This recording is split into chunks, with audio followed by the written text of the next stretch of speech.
하나님 아버지, 때때로 우리의 마음이 주님의 뜻보다 편안한 길을 좇고 주의 언약보다 눈앞의 유익을 따르려 할 때가 있었음을 고백합니다. 그러나 주님께서 우리를 버리지 않으시고 말씀으로 다시 이끄시며 사랑의 손으로 흔들어서 돌아오게 하시는 은혜를 감사드립니다.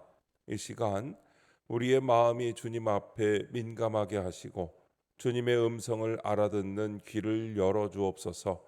우리의 삶에 깊이 자리 잡은 익숙한 길들 속에서 주님이 원하시는 길을 발견하게 하시고 우리가 걸어온 발자취를 돌아보며 다음 세대가 걸어가야 할 믿음의 길을 다시 세우게 하소서. 오늘도 말씀하옵소서. 듣겠습니다. 예수님의 이름으로 기도합니다. 아멘. 성경 말씀 사사기 2장 1절부터 10절까지 말씀입니다.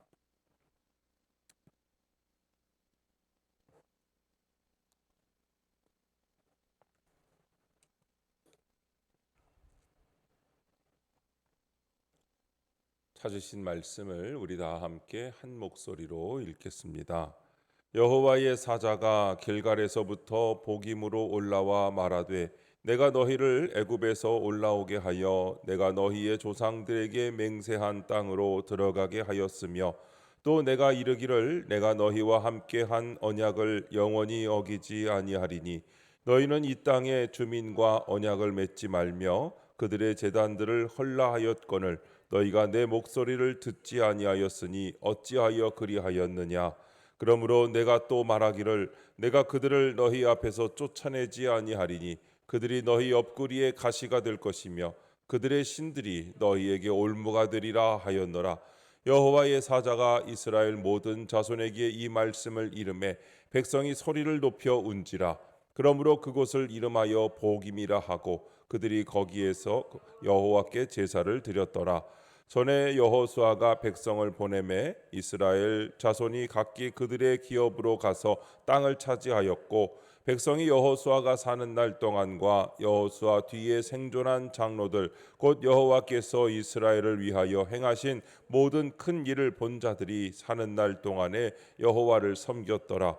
여호와의 종 눈의 아들 여호수아가 110세의 죽음에 무리가 그의 기업의 경내 에브라임 산지 가스 산 북쪽 딥낫 헤레스에 장사하였고 그 세대의 사람도 다 그 조상들에게로 돌아갔고 그 후에 일어난 다른 세대는 여호와를 알지 못하며 여호와께서 이스라엘을 위하여 행하신 일도 알지 못하였더라.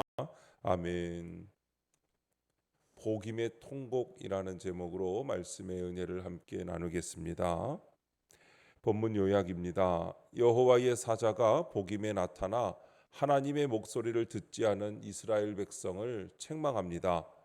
가나안 주민이 옆구리에 가시가 되고 그들의 신들은 올무가 될 것이라고 경고하자 백성이 통곡합니다. 여호수아와 그 세대 사람이 다 죽고 그 후에 일어난 다음 세대는 여호와를 알지 못합니다.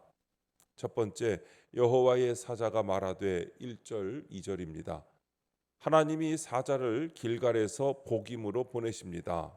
그가 온 것은 하나님의 백성이 말씀을 어기고 가나안 사람들과 언약을 맺으며 그들의 제단에서 제사했기 때문입니다. 이스라엘은 출애굽과 광야 생활을 거치며 하나님의 은혜와 구원을 경험한 백성입니다. 그러나 여전히 세상과 타협하고 말씀을 따르지 않으니 가나안 주민에게 동화됩니다. 이렇게 말씀을 가볍게 여기며 세상과 타협하는 사람은 주께 책망을 받게 됩니다. 적용 질문입니다.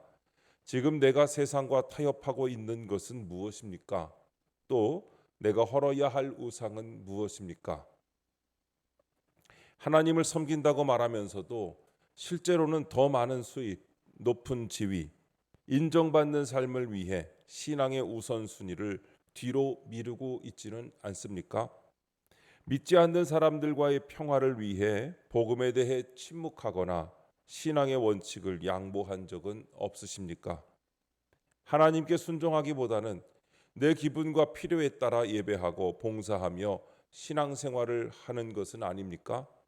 이런 모습은 오늘날 우리의 삶 속에서 우상이 된 것들입니다. 우리가 하나님보다 더 사랑하고 더 의지하며 그것 없이는 살 수 없다고 여기는 모든 것들은 헐어야 할 우상입니다. 하나님은 오늘도 우리에게 그들의 제단을 헐라고 말씀하십니다. 우리가 결단하여 다시 하나님께 돌아갈 때 주께서는 우리를 회복시키시고 다시금 언약 안에서 은혜를 베푸실 것입니다. 두 번째, 가시와 올무가 되리라. 3절부터 5절입니다. 하나님이 언약을 어긴 이스라엘 백성에게 가나안 사람들을 남겨두어 옆구리에 가시가 되게 하고 그들의 신들은 올무가 되게 하겠다고 하십니다. 이는 망하라고 주시는 것이 아니라 돌이켜 회개하고 살아나게 하는 징계입니다. 회개하는 자에게는 소망이 있습니다.